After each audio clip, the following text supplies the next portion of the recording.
সৰল সহজ লাইফ আৰু ভাৰতৰ মুখ্য ন্যায়াধীশৰ লাইফ এই দুটা বেলেগ কম্পাৰ্টমেণ্ট। তাৰোপৰি দুই এটা কেছ আছিলে কণ্ট্ৰভাৰ্চিয়েল কেছ, যেনে ৰাফেল কেছ। ভাৰতৰ ন্যায় ব্যৱস্থাটো is very expensive. High profile কেছত ভাৰতৰ ন্যায়পালিকাই কনচেনট্ৰেট কৰিছে। জজৰ ৰোলটো চাকৰি নহয়, it's a commitment. What is important is health. Once you lose health, you lose everything.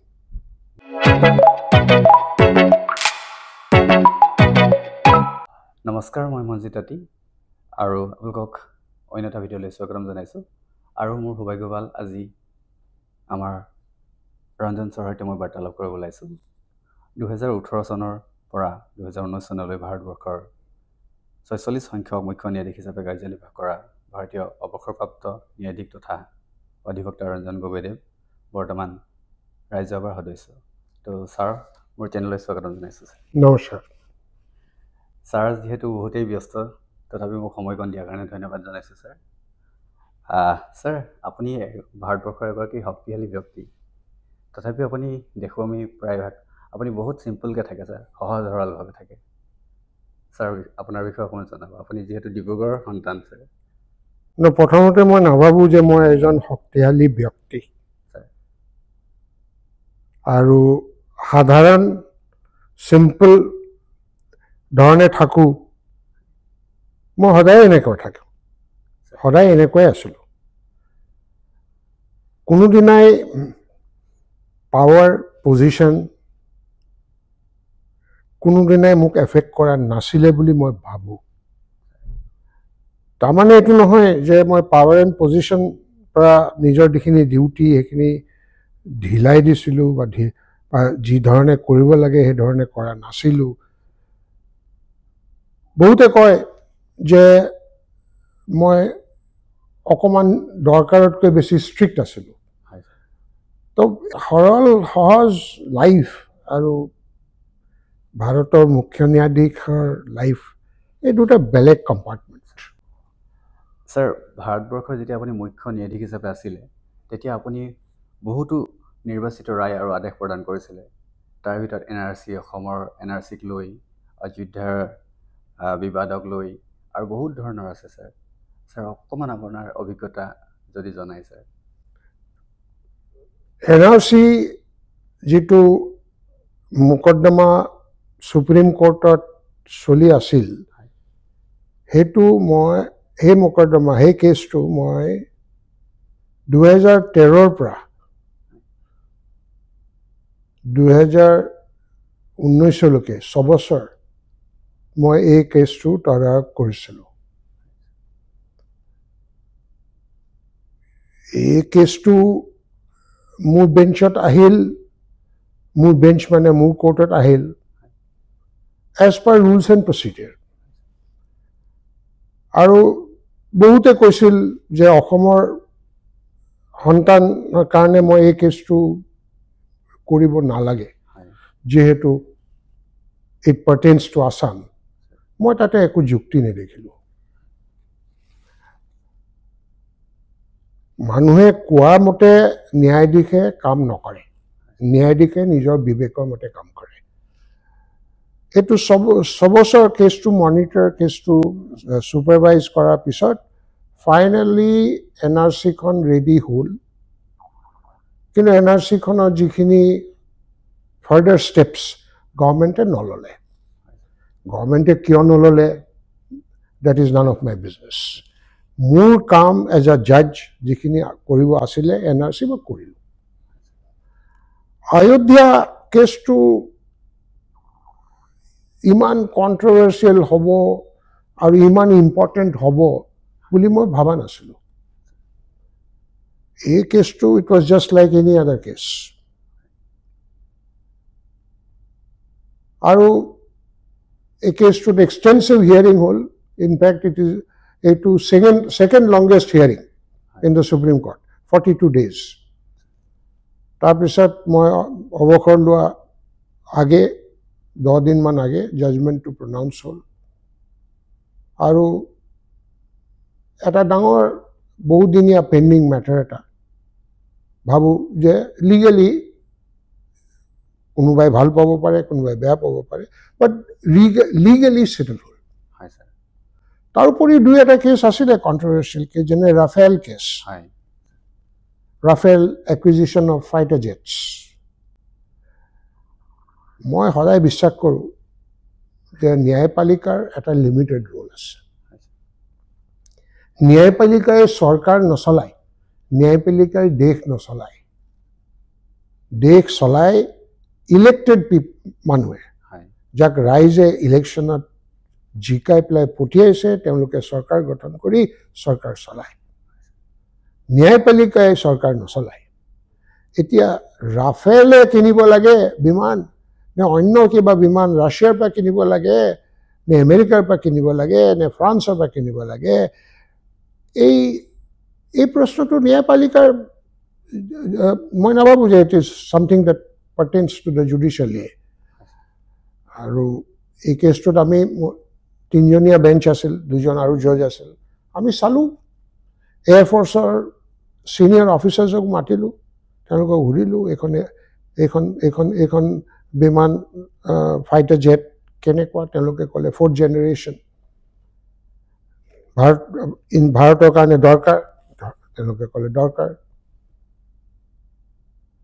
এইটো ইমান কোটি টকা হ'ব লাগে নে ইমান কোটি টকা হ'ব লাগে that is not the business of the court আৰু এইটো দেখিব পোৱা গ'ল যে তাৰ একুইজিশ্যনটো হোৱাৰ পিছত অপাৰেশ্যন সিন্দুৰে হওক বা অন্য ধৰণৰ অপাৰেশ্যনছেই হওক এই ৰাফেল বিমানৰ প্ৰদৰ্শন বৰ সুন্দৰ আছিল বুলি কয় মই নাজানো প্ৰত্যেকটা কেছ সুপ্ৰিম কোৰ্টৰ যিটো আহে মুখ্য ন্যায়াধীশৰ কোৰ্টত আহে ইচ cash is very important Sabarimala কেছটো মোৰ ওচৰতে আহিলে আমাৰ বেঞ্চত আহিলে আমি অকণমান অৰ্ডাৰটো ৰিভিউ কৰিলোঁ মেটাৰটো এতিয়াও পেণ্ডিং আছে 7জনীয়া বেঞ্চলৈ গ'ল প্ৰত্যেকটা কেছেই কণ্ট্ৰভাৰ্চিয়েল প্ৰত্যেকটা কেছেই ইম্পৰ্টেণ্ট স্যাৰ দেখা যায় যে আপোনাক মানে আপুনি বহুত তাৰ কাৰণে ষ্ট্ৰিক্ট বিশেষকৈ আপুনি কোৰ্টৰ সময় যাতে মানে কোনো অতিবাহিত নকৰে বিনা আপোনাৰ কোনোবা এজনে আপোনাৰ কেছ তেনেকৈ দিছিলে তেওঁ লাষ্ট মমেণ্টত তেওঁ উঠাই লৈছে তেওঁক আপুনি 5 লাখ টকা জৰিমনাও বিহিছিলে স্যাৰ যিহেতু হা আছিলে কিবা এটা কেছ এটা ডিফামেশ্যন কেছ এটা কৰিছিলে কিয় কৰিছিলে নাজানো আপুনি কাকো বাধা দিব নোৱাৰে বাধা দিয়া উচিতো নহয় কাৰোবাৰ যদি কিবা গ্ৰিভান্স আছে কোৰ্টত যাব পাৰে মোৰ এগেইনষ্টেও কোনোবা এটা কেছ ফাইল কৰিছিলে তেওঁ বোধহয় এই NRC কেছত হি ৱাজ কানেক্টেড আৰু সেই সংক্ৰান্তত কিবা তেওঁৰ এগেইনষ্টে মই এডভাৰ্চ অৰ্ডাৰ দিছিলোঁ আৰু আফটাৰ ৰিটায়াৰমেণ্ট তেওঁ মোক এগেইনষ্টে এটা কেছ কৰিছিলে তাৰপিছত কেছটো উঠাইও ল'লে এনেকুৱা শুনা পাইছিলোঁ frankly I am not very interested এইটো চবেই কৰিব পাৰে আপোনাৰ ইচ্ছা আপুনি you can file a case against anybody এটা কেছ ফাইল কৰা is the easiest thing in the world sir ভাৰতৰ ন্যায় ব্যৱস্থাটো ভাৰতীয় জনগণৰ বাবে 100% উপযোগী বুলি আপুনি বিবেচনা কৰেনে নকৰোঁ 100% নহয় কি শতাংশ মই সেইটো নকওঁ কোৱাটো উচিত নহয় কিন্তু ডেফিনেটলি ভাৰতৰ ন্যায় ব্যৱস্থাটো জনগণৰ কাৰণে যোগ্য কৰা আৰু বহুত স্কোপ আছে ইয়াৰ এপাৰ্ট ফ্ৰম ডিলে সময়ৰ ভাৰতৰ ন্যায় ব্যৱস্থাটো ইজ ভেৰি এক্সপেঞ্চিভ বহুত খৰচ হয় এটা সাধাৰণ লিটিগেণ্ট এজনে কোৰ্টলৈ অহাটো তেওঁৰ কাৰণে এটা সপোন আৰু কোৰ্টলৈ যদি আহিবলৈ তেওঁৰ দৰকাৰ আৰু টকা পইচাৰ অসুবিধাত আৰ্থিক অৱস্থাৰ কাৰণে কোৰ্টলৈ আহিব নোৱাৰে তেতিয়াহ'লে that is a failure of justice ন্যায় ব্যৱস্থা তাতে ফেইল হয় স্যাৰ বহু ক্ষেত্ৰত ভাৰতীয় আইনী ব্যৱস্থাটোৰ ন্যায় প্ৰাপ্তিৰ বিলম্ব হোৱা দেখা যায় ইয়াৰ কিবা প্ৰতিকাৰৰ ব্যৱস্থা হ'ব পাৰে নেকি আপোনাৰ প্ৰশ্নৰ দুটা উত্তৰ দিম মই প্ৰথমতে হয় ইউ আৰ এবছলিউটলি ৰাইট ন্যায় ব্যৱস্থা বৰ লেহেমীয়া বহুত পলম হয় আৰু দিনে দিনে পলম হৈ গৈ আছে ইয়াৰ সলিউশন ডেফিনেটলি আছে ইয়াৰ সলিউশন মই আপোনাক এটা প্ৰশ্ন কৰোঁ যেতিয়াই ভাৰতবৰ্ষৰ ন্যায় ব্যৱস্থাৰ কথা ডিছকাশ্যন হয় at the appropriate forum TV চেনেলছবিলাকত নেশ্যনেল চেনেলছবিলাকত মিটিং ছেমিনাৰ্ছবিলাকত কি বিষয়ে ডিছকাশ্যন হয় তাতে কিহৰ বিষয়ে মই শুনা মতে মই যি দেখিছোঁ আৰু শুনিছোঁ দুটা ইছ্যুৰ ওপৰত ডিছকাশ্যন হয় এটা যে ভাৰতৰ ন্যায়পালিকাই চৰকাৰৰ দায়িত্বত দখল দিছে নেকি এটা এইটো আৰু 2 নম্বৰ জজৰ যে এপইণ্টমেণ্ট এইটো সুপ্ৰিম কোৰ্টে কলেজিয়ামে কৰিব লাগে নে চৰকাৰে কৰিব লাগে এই দুটা ইম্পৰ্টেণ্ট ইছ্যুজ কিন্তু এটা থাৰ্ড ইছ্যু আছে যেটো আপুনি ৰেজ কৰিলে এতিয়া যে এই লেহেমীয়া গতিৰ ইমান পলমকৈ কেছবিলাকৰ নিষ্পত্তি হয় ইয়াৰ কিবা ব্যৱস্থা আছে নেকি এই সাবজেক্টটো কোনো ফৰামত ডিছকাছ আজিলৈকে হোৱা নাই দিছ ইজ আনফৰ্চুনেট ইয়াৰ ব্যৱস্থা মোৰ মতে আছে এণ্ড দ্য সলিউশ্যনটো একেবাৰে চিম্পল আপুনি আপোনাৰ ভাৰতবৰ্ষৰ ন্যায়পালিকাই নিজৰ প্ৰায়ৰিটিটো চেঞ্জ কৰিব লাগিব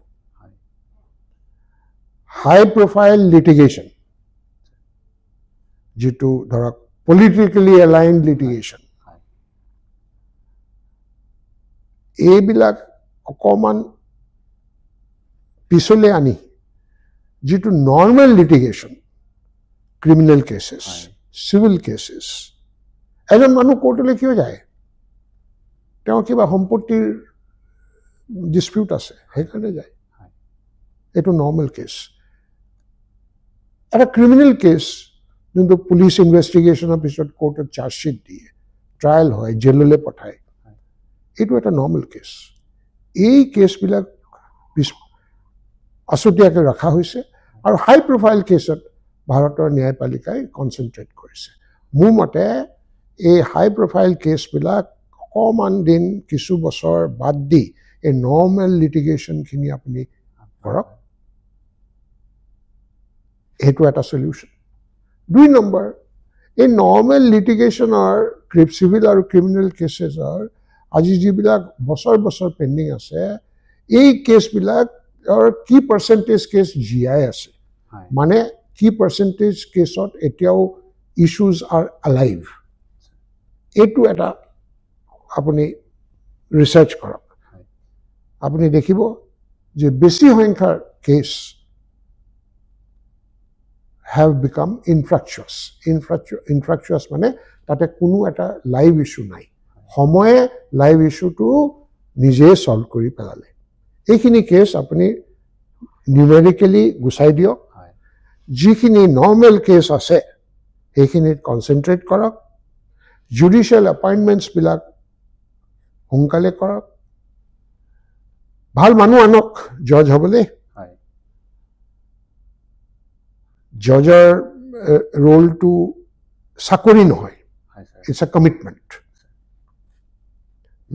10টাৰ পৰা 5টালৈ এজন জজে চাকৰি নকৰে তেওঁ 24/7 365 ডেজ হি কাম কৰে ইটছ এ কমিটমেণ্ট তেনেকুৱা ধৰণৰ কমিটমেণ্ট থকা মানুহ ডেফিনেটলি আছে বিচাৰক আনক জজ বনাওক দায়িত্ব দিয়ক নৰ্মেল কেছেছত কনচেন্ট্ৰেট কৰক ষ্টক টেকিং কৰক কোনবিলাক কেছ জীয়াই আছে কোনবিলাক কেছ আপুনি নিজে নিজে মৰিলে আপুনি দেখিব যে you will get the result নিশ্চয় ছাৰ সেইকাৰণে ছাৰ বিশেষকৈ আপুনি 2021 চনত আপোনাৰ নিজৰ আত্মজীৱনী এখন লিখিছিলে ছাৰ তাৰ বাবে আপোনাক অসম ভৈৰৱ বঁটাও প্ৰদান কৰা হৈছিলে ছাৰ আপোনাৰ জীৱনীৰ ওপৰত লিখিছিলে যোনখন অটোবায়োগ্ৰাফি এখন লিখিছিলোঁ হয় তাৰ কাৰণে মোক অসম বৈভৱ এৱাৰ্ডটো দিয়া নাই লেট আছ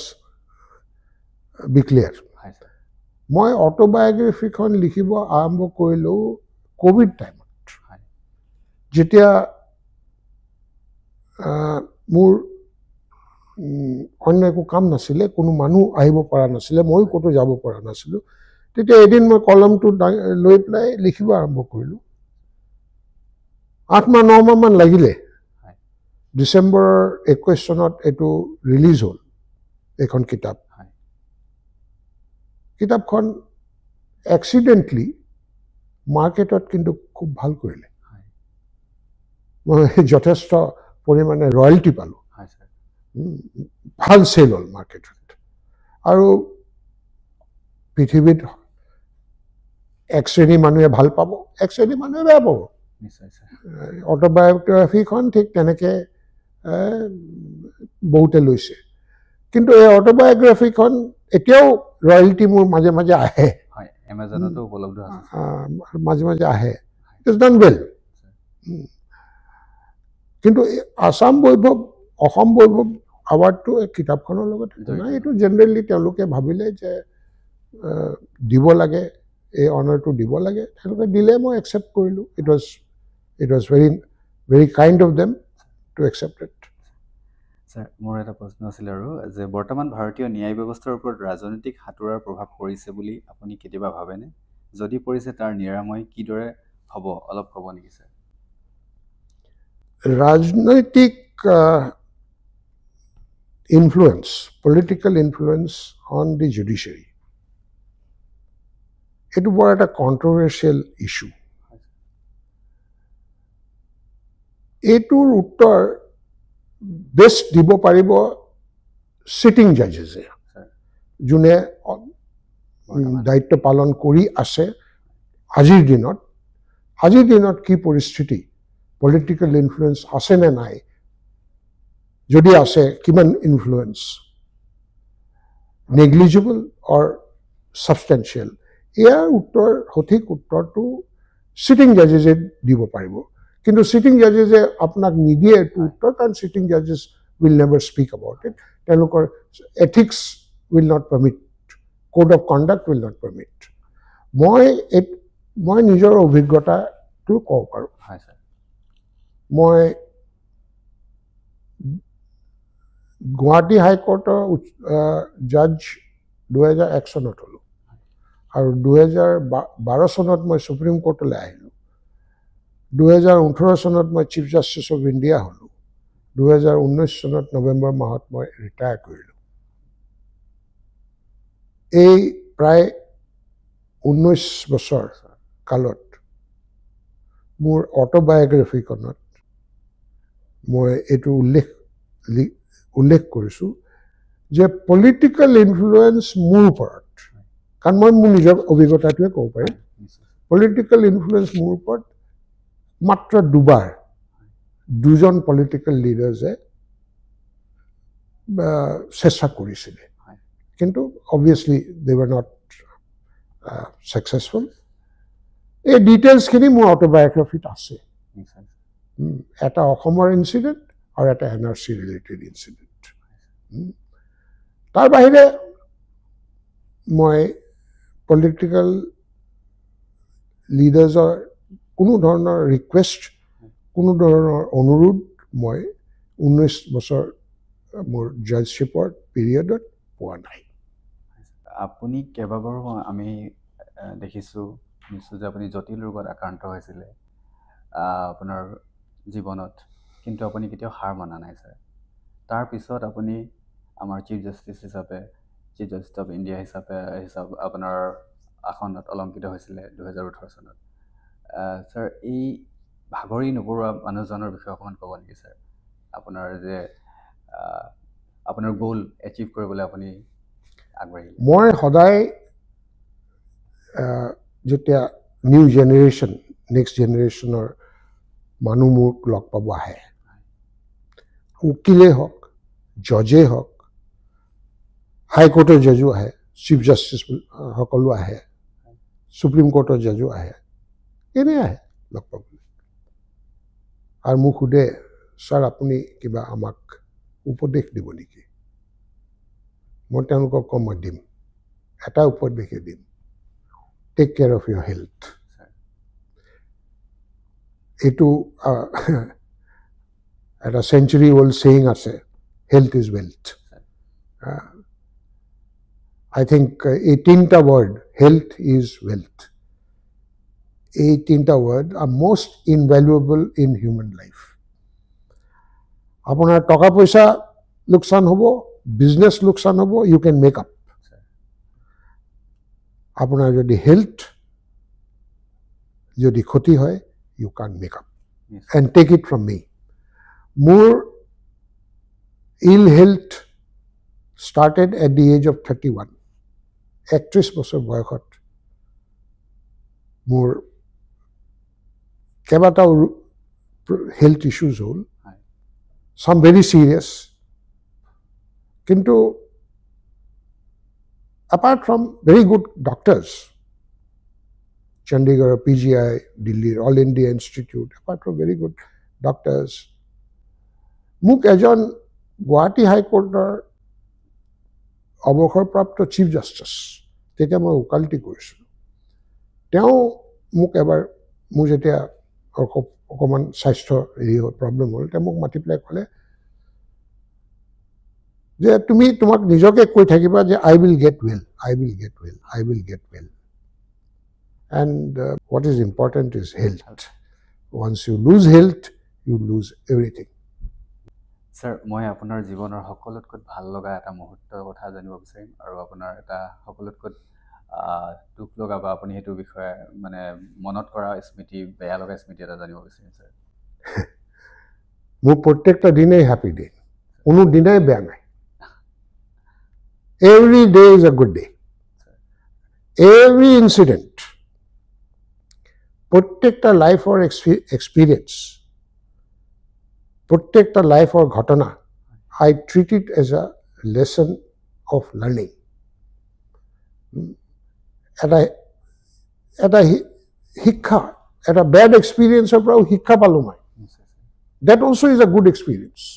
সেইকাৰণে মই কোনো এটা ঘটনা, কোনো এটা ইনচিডেণ্ট, কোনো এটা দিন, কোনো এটা মুহূৰ্ত বেয়া বুলি নাভাবোঁ। Life according to me is a process of continuous learning. জীৱনে শিক্ষা দি যায় স্যাৰ। একেবাৰে। স্যাৰ, আপুনি এগৰাকী সৎ সাহসী সময়, আপুনি পাঞ্চুৱেলিটি আৰু নিয়মবোৰ পালন কৰা ব্যক্তি। আপোনাক ইণ্ডিয়ান এক্সপ্ৰেছে আপোনাক ভাৰতৰ 45 সংখ্যক পাৱাৰফুল ইণ্ডিয়ান চিটিজেন হিচাপে আপোনাক বিবেচিত কৰিছে স্যাৰ। 45 নম্বৰ মই 2018 দিছিলে। হয় হয়, এইটো পুৰণা ডাটা। 2019ত মই যেতিয়া মুখ্য ন্যায়াধীশ আছিলোঁ, মোক 3 নম্বৰ দিছিলে। সেইটো আপুনি নাজানে? হয়, এইটো মই sir. After prime minister, home minister মোক দিছিলে 3 নম্বৰ। 3 নম্বৰ মোক দিয়া নাছিলে, 3 নম্বৰ দিছিলে চিফ জাষ্টিচ অফ ইণ্ডিয়াক, not Ranjan Gogoi, chief justice of ইণ্ডিয়াক। আৰু ইয়াতে মই আপোনাক এষাৰ কথা কওঁ, chief justice of India is a very, very, very powerful position. Very powerful. আৰু এতিয়া কেতিয়াবা ভৱিষ্যতে হ'ব লগা চিফ জাষ্টিচসকল মোক কেতিয়াবা লগ পালে সোধে, মোৰ অভিজ্ঞতা এক্সপিৰিয়েঞ্চৰ বিষয়ে সোধে, কোনোবাই এডভাইজো সোধে। মই তেওঁলোকক এটাই কথা কওঁ,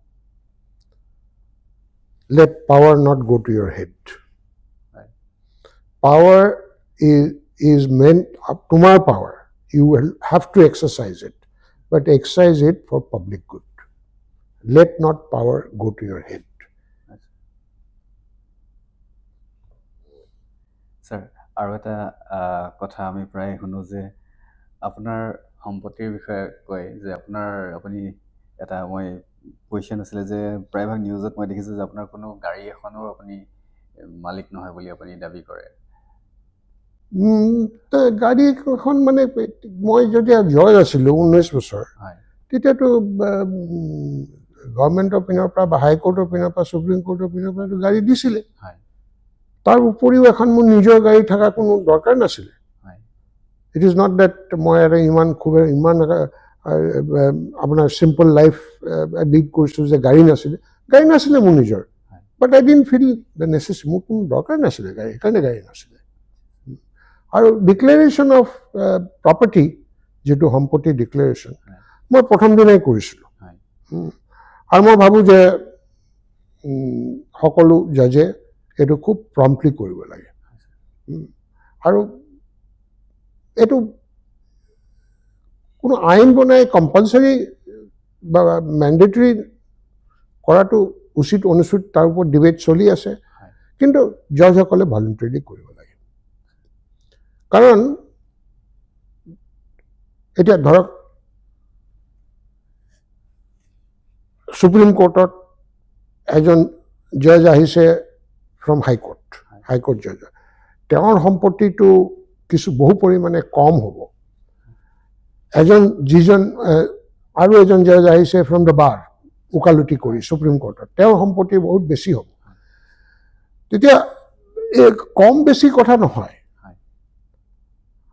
টু ইনস্পায়াৰ পাব্লিক কনফিডেন্স আপুনি এই ডিক্লেৰেশ্যন অফ এছেটছ, যিটো এটা কণ্ট্ৰভাৰ্চিয়েল ইছ্যু, সেইটো খুব দৰকাৰ আৰু ইমিডিয়েটলি কৰি পেলাব লাগে অন এজাম্পশ্যন অফ অফিচ। এতিয়া বোধহয় তাতে কিছু ডেভেলপমেণ্ট আছে, বহুত জজে তেওঁলোকে দিলে এছেট ডিক্লেৰেশ্যন। বাট এছেট ডিক্লেৰেশ্যনটো মোৰ মতে কোনো ডাঙৰ সাংঘাতিক একো নাই। এইটো আপুনি ওথ লৈয়ে যে এইখিনি মোৰ এছেট, ৰাইট? আৰু at the time of retirement আৰু এটা দিব লাগে, দিয়াটো উচিত মোৰ মতে, at the time of entry and at the time of retirement. মই সোমাওঁতে মোৰ সম্পত্তি এইটো, ওলাওঁতে মোৰ সম্পত্তি এইটো। এতিয়া আমি এই প্ৰথম ষ্টেজটোতে আছোঁ, সোমাওঁতে ৰিটায়াৰমেণ্টৰ সময়তো এটা দিব লাগে। তেতিয়া পাব্লিক কনফিডেন্সটো আৰু বাঢ়ে যে এই জজজন 6 বছৰ 7 বছৰ সুপ্ৰিম কোৰ্টৰ জজ থকা স্বত্বেও এছেটটো একে থাকিলে, এছেটটোতো একে থাকিব লাগিব না। অলপমান কম বেছি হ'ব পাৰে। চ' মই ভাবোঁ যে declaration of asset should be at 2 stages, at the time of appointment and at the time of retirement.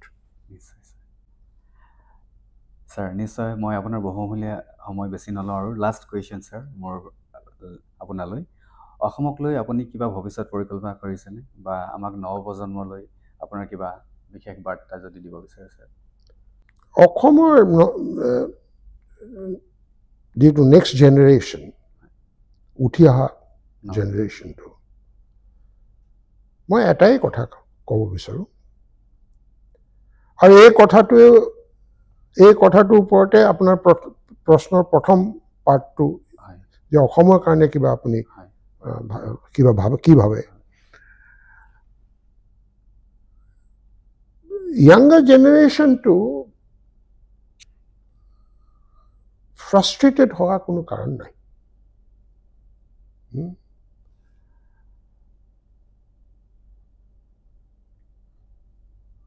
দেখা যায় যে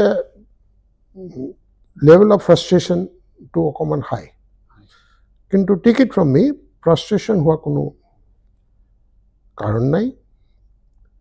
কাৰণ eventually সফলতা, মানুহৰ লাইফৰ সফলতা যিমানেই অন্যই সহায় নকৰক, eventually it depends on your merit and ability.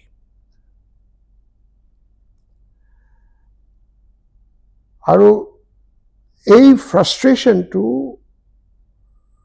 বাধা দি কনচিয়াছলি নতুন নিউ জেনেৰেশ্যন, নেক্সট জেনেৰেশ্যনৰ ডেকা চামক মই এপিল কৰিম যে থিংক পজিটিভ, নেগেটিভ থিংকিং নকৰিব। হাজাৰ হাজাৰ ইছ্যুজ আছে য'ত নেগেটিভ থিংকিং কৰাটো একেবাৰে ইজি, আৰু negative thinking leads to negative activity. Think positive, your actions, তোমাৰ কৰ্ম সদায় পজিটিভ হ'ব, আৰু কৰ্ম যদি পজিটিভ হয় you will get the result. Last word মোৰ পিনৰ পৰা, পৃথিৱীত ভাৰতবৰ্ষত অসমত এতিয়াও merit is an important factor. Eventually এটা ষ্টেজৰ পৰা লাইফত ওপৰলৈ যাবলৈ, কেৰিয়াৰ গ্ৰাফটো ওপৰলৈ নিবলৈ, not connections, not contacts, your ability, and ability to think, and think about the future, think about technology. Bhavishyat, future is future of technology. Think about the future. কি কৰিব পাৰা? A negative thinking is highly destructive. Please don't do it. Thank you. নমস্কাৰ। Sir বহুত বহুত ধন্যবাদ আপোনাৰ বহুমূলীয়া সময়খন দিয়াৰ কাৰণে। মই ভগৱানৰ ওচৰত আপোনাৰ দীৰ্ঘায়ু কামনা কৰোঁ, সুস্বাস্থ্য কামনা কৰোঁ স্যাৰ। আৰু আপুনি আমাৰ অসমৰ কাৰণে ইমানবোৰ কৰিছে, অসমৰ সদায় আশীৰ্বাদ আপোনাৰ হেৰিয়ত আছে, আৰু এইদৰেই আপুনি আমাক অসমৰ বাবে আৰু কিছুমান আদৰ্শবান ব্যক্তি হৈ থাকক স্যাৰ, তাৰে কামনা কৰিছোঁ। ধন্যবাদ স্যাৰ। ধন্যবাদ।